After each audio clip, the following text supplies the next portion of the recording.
فيلمنا النهاردة بيبدأ في أحد المدارس، والمعلم وقتها كان واقف يوزع نتائج الامتحانات بعد ما العيال جابوله القولون العصبي في تصحيح الإجابات الخزعبلية اللي هم كاتبينها، ومعظمهم بيبقوا ساقطين في الامتحان أساسا. ولما بيقول لهم حرام عليكم يا ولاد تسقطوا كل شوية كده، أنا عايزكم شاطرين وبتذاكروا، بتروح البنت دي ترد عليه رد هيجيب له جلطة غير اللي عنده، وبتقول له على فكرة يا أستاذ أنا جبت مقبول في الألعاب، يعني مش ساقطة في كله ولا حاجة زي ما بتقول. وعامة يعني في وسط الهرج والمرج ده بيبقى فيه طالب غلبان اسمه يونج قاعد زي الكرسي اللي هو عليه ومش بينطق بولا كلمة. والأستاذ لما بيشوف شكله كده بيفتكر إن أمه ما دفعتش الرسوم الدراسية، فبيحرجه قدام زمايله وبيقول له النهارده آخر يوم في الدراسة، هي أمك ناوية تدفع المصاريف إمتى؟ ولا أنتوا فاكرين التعليم ببلاش ولا حكايتكم إيه بالظبط؟ دلوقتي بقى بنشوف أم يونج وهي رايحة تتخانق مع الزبونة علشان اشترت منها مستحضرات تجميل ومش راضية تدفع لها الفلوس، والولية بتقول لها مش هدفع حاجة، أنا مفلسة وأعلى مفخلك اركبيه درجن درجن،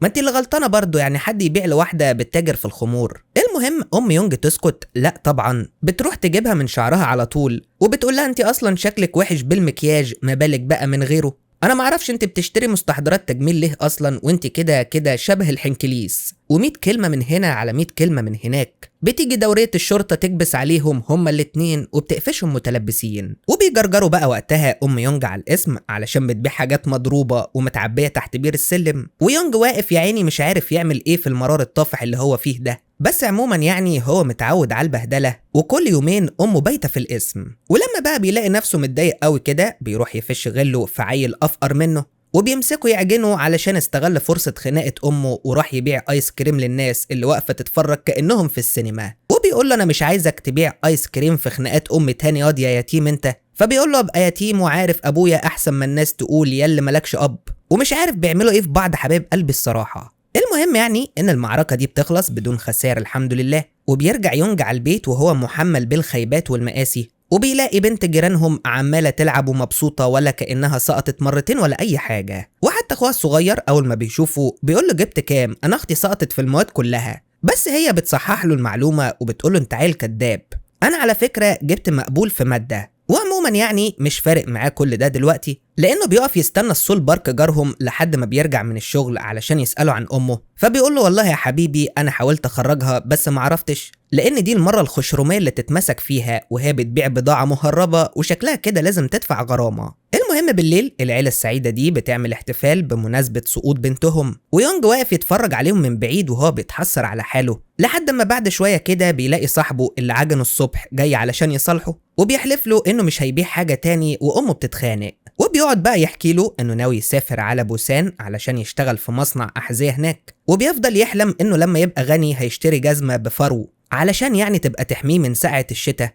وهيجيب لاخوه الصغير كمان لبس وجزم كتير جدا. فبيقول له يونج ده انت تلاقيك محوش فلوس بقى، طب ما تسلفني شوية وحياة ستي قطاطا هسددهم لك. فبيقول له مش سامعك من الدي جي وبيسيبه وبيمشي. المهم تاني يوم الصبح بيبقى يونج خلاص هيموت من الجوع، وواقف قدام الفرن بيتمنى ان الفطيرة دي تكسر الازاز وتنط في بقه. واثناء ما هو واقف كده بيجي صاحبه ري يتربص براجل قاعد يقشر بيضة، وبيستنى لحد لحظة الصفر علشان يخبطه ويوقعها منه وهو بيجري كأنه مش قاصد يعني، وبعد كده بيقوم بسرعة يرجعها له علشان هو مؤدب ومش قصده. فبيبص له الراجل بقرف وبيقول له كان ممكن اكلها بعد ما وقعت في التراب، انما بعد ما مسكتها بايدك المعفنة دي خلاص مستحيل، روح ارميها بقى في اقرب سلة زبالة. فبيقول له خلاص حاضر يا عمو هرميها في بقي، وبيقعد ينظف فيها علشان ياكلها. بس يونج بيجي يقعد جنبه وبيرشق عينه في البيضة، فبياخد منها حتة وبيديله الباقي علشان هو عبيط وما بيعرفش يعمل خطط. المهم بعد شوية كده بيروح يونج يلزق للست بتاعة الحانة علشان تسدد اللي عليها، ويعرف يعني بعد كده يدفع الغرامة لأمه. فبتقول له ما تروح تاخد من أبوك، انت جاي تقرفني هنا ليه وانت عارف اني مفلسة؟ فبيقول لها أبويا ميت يا ست انت، هاخد منه ازاي يعني، انت سكرانة ولا ايه؟ فبتقول له أبوك ميت ازاي؟ ده تلاقي أمك الحيزبونة هي اللي قالت لك كده، أبوك في سل يا حبيبي بتمرمغ في العز هناك وسايبك هنا تلحس التراب. المهم ان تشن بعد ما بتقول الكلمتين دول بتروح تدفع لها الغرامة وتخرجها. ما هم في الأول وفي الآخر أصحاب برضو حتى لو بتفرج عليها الشارع كل يوم. أما كانج فبتقرر إنها مش هتتخانق معاها تاني أبدا علشان هي ست طيوبة ودفعت لها الغرامة. المهم بالليل العملية بتنونو في دماغ يونج، وبيصمم انه يعرف اسم ابوه علشان العيال ما تعيروش تاني. ولما بيسأل امه بتقوله مش فاكرة، انت عارف ان ذاكرتي ضعيفة. فبيقول لها بطلي تحوير يا مامي وقولي لي على طول، يعني ايه مش فاكرة اسم ابويا؟ بس برضه هي بتصمم على رأيها وبتقول له قلت لك معرفش يعني معرفش. فبيقوم الواد يصوت في وشها وبيقول لها بس انا بقى عارف اسمه سونج ووك، انت فاكراني ما كنتش هعرف طول عمري يعني علشان انت مش عايزة تقولي.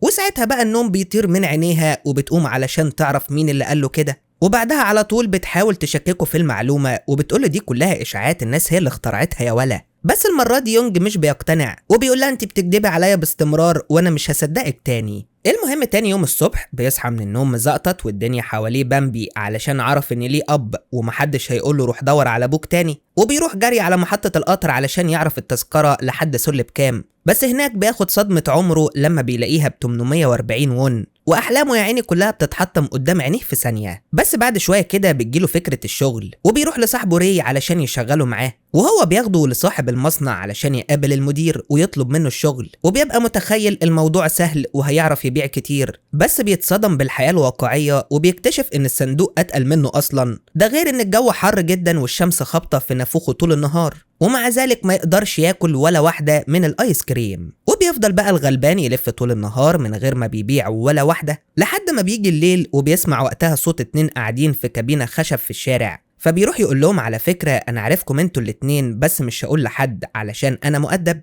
وانتوا هتشتروا مني ايس كريم دلوقتي. وعلى العموم لما بيرجع على المصنع المحاسب اللي هناك بيقول له انت ما عندكش اي مهارات في البيع، يعني طول النهار ما بعتش غير 2 بس. فبيقول له يعني كده هقدر اجمع 840 ون امتى؟ انا عاوز اشتري تذكرة القطر واروح سل ادور على ابويا قبل ما امي تشم خبر عن الموضوع. فبيقول له بقى انت ابوك عايش في سل، روح ياض على بيتكم وكفايه وجع دماغ، انا مش ناقص قرف. المهم تاني يوم بيبقى مدير المصنع المكون من 3 افراد ده واقف يتكلم مع واحد صاحبه، وتقريبا كده يعني حوار الايس كريم ده معمول علشان يداروا على تجارة الممنوعات اللي بيقوموا بيها بالليل. المهم يعني في قصتنا دلوقتي هو يونج اللي بيتفنن في البيع بس الدنيا كلها ضده، يعني مثلا بيلاقي واحدة شايلة حاجات تقيلة فبيجري يشيل معاها وبيوصل لها الحاجة لحد البيت علشان يا عيني تشتري منه 2 ايس كريم. بس قبل ما تديله الفلوس بتقفش جوزها متلبس وهو خارج مع واحدة تانية وبتجري تمسك في رقبتهم وبتنسى الواد الغلبان. ولما بقى بيفقد الامل وبيخرج من هناك بيشوف امه وهي معديه من نفس المكان بالصدفه، فبيجري يخبي الصندوق بسرعه وبيقف في مكانه لانها كده كده شافته، وبتيجي تساله انت بتعمل ايه هنا يا ولا؟ فبيكدب عليها وبيقول لها انه كان بيزور واحد صاحبه قريب من هنا، وبالصدفه بيقابل ري في الشارع وبيفضل يلف وراه علشان يبيع زيه بدل ما هو نازل يتسرق بس. وري اصلا بيبقى فاقد الشغف في الدنيا كلها علشان صاحبه في الملجأ تم تبنيه وبعد عنه، فبيقرر انه يقول له على مكان حيوي يروح يبيع فيه علشان ينزل من على ودانه شويه ويبطل يعني لف وراه في الشوارع. وعامة على اخر النهار بيحقق يونج رقم قياسي وبيبيع الحمد لله 46 قطعة، ومن ساعة ما عرف مكان المحطة دي وهو لازق فيها وبيبيع للمسافرين هناك. بس لما العيال اللي اكبر منه بيلاقوه بيكسب اكتر منهم بيمسكوه يدغدغوا عظمه وبياكلوا منه الايس كريم.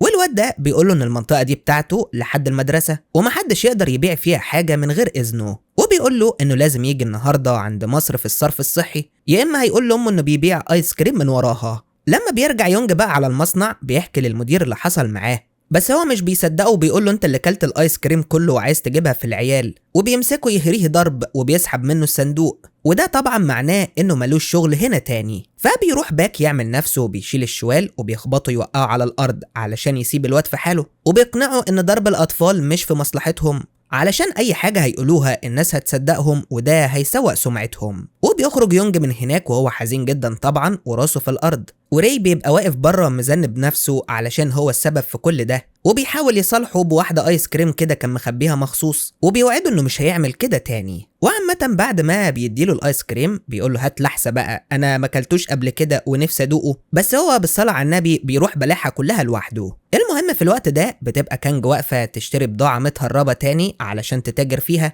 واول ما بتسمع صوت الشرطة بتطلع تجري على تشون وبتقعد عندها شوية، وبما انها سكرانة طول الوقت فبتفضل تفكرها بخيبتهم هما الاتنين لما سافروا يشتغلوا في مصنع في سول، وفي اتنين ضحكوا عليهم باسم الحب وقلبوا اللي وراهم واللي قدامهم. فبتقول لها طب عدي يومك بقى واياكي تنطقي بالكلام ده قدام ابن يونج بدل ما اوديك تزور ابوكي في المقابر. وعامة بالليل بيروح يونج للمكان زي ما العيال طلبوا منه هو وصاحبه، وهناك الواد ده بيقول له ان هو الوحيد اللي قدر يوصل لاخر الطريق ده من غير ما يعمل صوت ولا يغمى عليه، علشان يعني كده هو الزعيم دلوقتي، ولو قدر يعمل زيه هيسيبه يبيع تاني في المحطة. فبيبص يونج للطريق برعب وبيقول له انا موافق ادخل بس لو انت دخلت معايا. بص خلينا نعقد صفقة، لو انا اللي عديت الاول هبيع في المحطة لوحدي، ولو انت اللي عديت هبيع كل يوم 10 قطع بالنيابة عنك. بس الزعيم ده كداب اصلا وعمره ما دخل هناك وبيبقى مرعوب اكتر منه، بس بيضطر يوافق علشان البرستيج. وبينزلوا بقى هما الاتنين للمية وركابهم طبعا بتخبط في بعضها من الخوف، لحد ما الزعيم سونج بيشوف فردة جوانتي عايمة على وش المية فبيفكرها ايد بني ادم، وبيفضل يصوت لحد ما بيغمى عليه. وفي النهاية يونج اللي بيفوز بالمنافسة المعفنة دي اللي كلها اساسا كانت خطة من اختراع ري، وهو اللي رمى الجوانتي في المية علشان يعرف يونج انه واد كداب وعمره ما دخل هناك قبل كده. والحقيقة انا شامم ريحة المجاري دلوقتي معرفش ازاي. بس المهم يعني على اخر اليوم بيرجع يونج للبيت وهو متبهدل وطالع عين اللي خلفوه، وبتقابله ساعتها الولية جارتهم دي وبتفضل تزعق له علشان هياخد ميه كتير وهو بيستحمى، وبتقول له مش كفايه امك اللي فاكره نفسها غنيه وبتستحمى كل يوم. فبتيجي كانج تقول لها انا بدفع مقابل الميه اللي باخدها، مفيش حاجه ببلاش يا حبيبتي، خليك انت كده من غير استحمام، انت حره، انما انا مالكيش دعوه بيا. ولما بتلاقيها عماله تشتم فيهم ما بترضاش ترد عليها خالص، فبيستغرب يونج جدا وبيقول لها انت سكت لها ليه؟ فبتقول له علشان هي صاحبه البيت، وبعدين دي ست قويه وممكن تمسكني تعجني مش زي صاحبتي تشون، ده غير ان جوزها صول قد الدنيا، يعني هنتضرب وهنتحبس في الاخر. المهم تاني يوم بتنتشر الاخبار في كل مكان ان الجماعه الاجانب طلعوا القمر، فبيقف سول يتخيل انهم لابسين نص بطيخه على دماغهم ومعاهم صندوق ايس كريم زي بتاع يونج ومهيصين هناك. وفي يوم كده بيروح يونج يستلم الصندوق بتاعه وبيطلع على الشغل كالعاده، بس بيقابله اللي ما كانش بيجي في باله، بيلاقي امه واقفه مستنياه في الشارع وبتقول له يا ترى هتعمل ايه بفلوس الشغل دي وبتشتغل ليه اصلا؟ فبيقول لها وخلاص بقى علشان اروح سل عند ابويا اللي انت كدبتي عليا وقلتي لي انه مات. فبتقول له طب اسمع بقى، انت مالكش اب،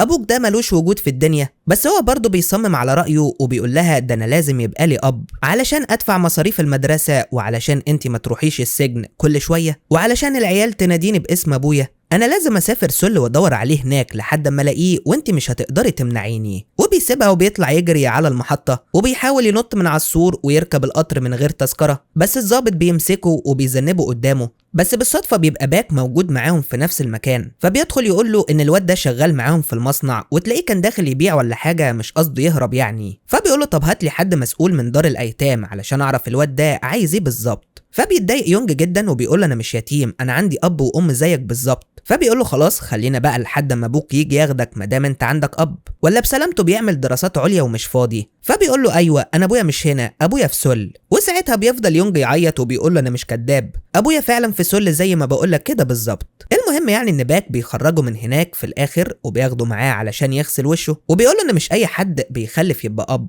وياما ابهات سايبين عيالهم متمرمطين في الشوارع وما يعرفوش عنهم اي حاجه، ودول طبعا ما يستحقوش لقب اب حتى لو بالغلط، وانت ابوك ما يعرفش انك موجود في الدنيا اصلا، يبقى بتدور عليه ليه؟ فبيقول له بدور عليه علشان ما شفتوش قبل كده وكنت فاكره ميت، واكيد وجوده في حياتي هيخليني سعيد. فبيديله باك تاني صدمه حضاريه في نفس الدقيقه وبيقول له ده هو سبب تعاستك اصلا، ولما تلاقيه ده لو لقيته يعني هتكتشف ان مش هو ده الاب اللي انت عايزه، لانه لو راجل محترم وفيه الخير كان هو اللي دور عليك. فبيقول له والله بقى يطلع حلو يطلع وحش انا مش فارق معايا، المهم انه يكون موجود وخلاص. وعلى العموم لما بيرجع يونج للبيت علشان ينام، امه بتلاحظ ان الصندوق معلم في كتفه من كتر ما هو تقيل، فبتروح تاني يوم تتخانق مع باك وبتقول له انا مش عايزه ابني يشتغل معاكم تاني، ولما يجي لك قول له ان مفيش شغل. فبيقول لها وانا هقول له كده ليه يعني؟ الراجل شغال وكسيب بينفعنا وبيستنفع، هو انت مش عارفه تحكمي عليه وجايه تقرفينا انا هنا؟ فبتروح تقعد مع تشون علشان تسكر معاها شويه وبتحكي لها عن مخاوفها من عيله سونج، واكيد لو عرفوا ان يونج موجود هياخدوه منها زي ما خدوا ابوه. فبتقول لها وانت ما كنتيش عارفه يعني ان الواد هيكبر وهيدور على ابوه؟ ما ده كله طبيعي يا حبيبتي، فبتقول لها ايوه انا كنت عارفه ان ده هيحصل، بس ما كنتش عارفه انه هيجي بدري قوي كده. وبالليل بقى بتروح البيت تطفح المرار اللي شربته الصبح، وابنها قاعد جنبها بيخبط على ظهرها علشان ترجع كويس. وبعد شويه كده بيقوم يقلب في الادراج، وبالصدفه بيلاقي صوره محشوره بين الخشب،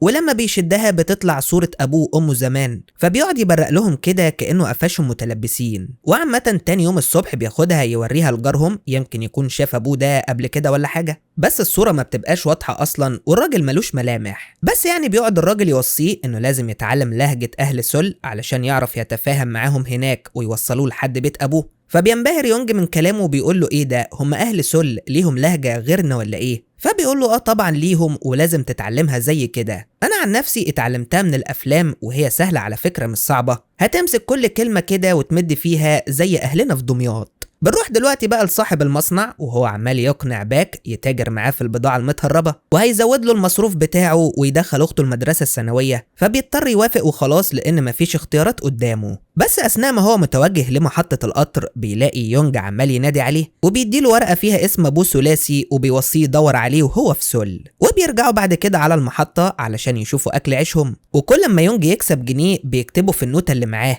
وري بيحاول يوقع البيضة من الراجل زي ما هو متعود، بس المرة دي بارك أول ما بيشوفه بيحشرها في زوره مرة واحدة وبيجيله اختناق. فبيجري ري يخبطه بالجزمة على قفاه لحد ما البيضة بتخرج برضه وبينقذ حياته، بس الراجل يعني بيديله بيضة سليمة هدية. وعلى الناحية التانية الشرطة بتكبس على المصنع في تفتيش مفاجئ، وبيدوروا على البضاعة اللي متهربة. ويونج واقف على المحطة مستني باك يرجع له بأخبار أبوه، بس قبل ما ينزل من الباب بيلاقي الشرطة مستنياه، فبيحاول يهرب منهم بس بيتقفش متلبس. وفي نفس الوقت ده بيبقى سونج طالع يجري ورا ري هو والعصابة بتاعته علشان يسرقوا منه البيضة، وما بيبقوش واخدين بالهم انهم بيتخانقوا فوق السكة الحديد والقطر جاي هيدوس عليهم. فبيطلع يونج يجري ناحيتهم وبيفضل يصوت علشان يهربوا بسرعة، وباك بيهرب من الشرطة وبيطلع يجري ناحية العيال علشان ينقذهم. واول ما العيال بيشوفوا القطر بيطلعوا يجروا كلهم ما عدا ري اللي رجله بتبقى محشورة بين الحديد ومش عارف يتحرك. فبيفضل يبص على يونج كده وهو عمال يعيط، وخلاص بيتشاهد على روحه لحد ما القطر بيعدي عليه. وبعد شوية بنشوفه في المستشفى ورجله مقطوعة، وبيبقى عمال يعيط علشان مش هيعرف يشتغل تاني، والعيال هتتريق عليه ويقولوا له يا أعرج.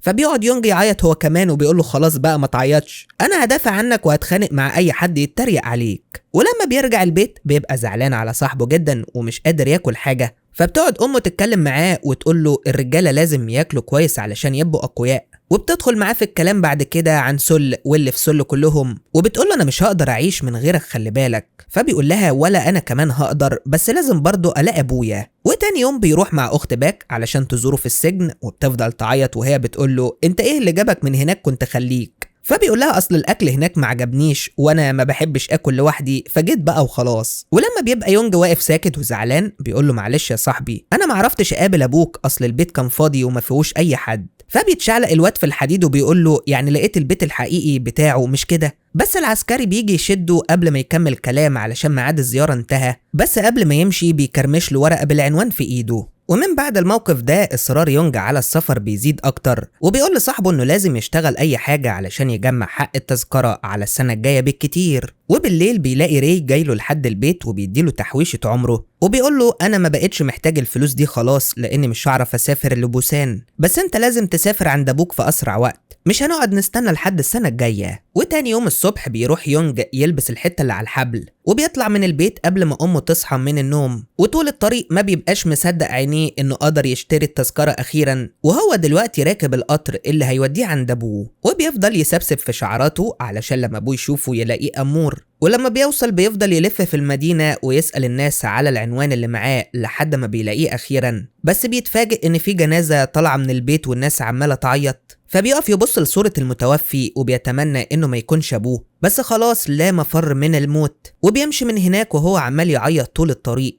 وقبل ما يرجع البيت بيعدي على المستشفى علشان يسيب لصاحبه الجزمة اللي نفسه يشتريها من زمان. وهو في الطريق بعد كده للبيت بيلاقي أمه مستنياه في الشارع وقلبها هيقف من كتر الخوف عليه، وبيفضلوا يعيطوا هما الاتنين مع بعض في نص الطريق. وبتعدي الأيام لحد ما السنة الدراسية الجديدة بتبدأ، والمعلم بيطلب منهم إن كل واحد يكتب رسالة لأبوه. فبيقعد يونج يكتب لأبوه إنه كان نفسه يشوفه وعمل البدع علشان يسافر له ويتعرف عليه، بس للأسف وصل هناك متأخر شوية وما قدرش يشوفه. ولما بيرجع البيت بيبقى ناسي الرسالة دي في جيبه، وأمه بتشوفها وهو نايم، فبتروح تاني يوم الصبح تحطها في صندوق البريد علشان توصل بجد. ولما يونج بيرجع من المدرسة بيلاقي أمه واقفة مع واحد غريب لابس بدلة، فبيدخل على هناك وهو مستغرب جدا لأن في اعتقاده إن أبوه مات خلاص، بس بيتضح إن اللي مات ده هو جده. ولسوء حظه بقى إنه وصل هناك في نفس اليوم، وبيطلعوا هما الاتنين يتمشوا في شوارع الحي علشان الناس تشوفهم مع بعض، ويعرفوا بقى إن يونج ليه أب أخيرا. وبيفضل أبوه يعتذر له إنه سابه طول السنين اللي فاتت دي، بس خلاص بقى اللي جاي حمادة تاني خالص. ويونج بقى بياكل ايس كريم ابوه هو اللي شاريهوله. ولحد هنا بيخلص الفيلم على كده. يا رب يكون الملخص عجبكم، ولو وصلتوا لحد النهاية ما تنسوش تعملوا لنا لايك للفيديو وتكتبوا لنا كومنت جميل زي ما بتعملوا دايما. واللي اول مرة يشوفنا يشترك في القناة علشان يشوف كل الملخصات اللي جاية. سلام.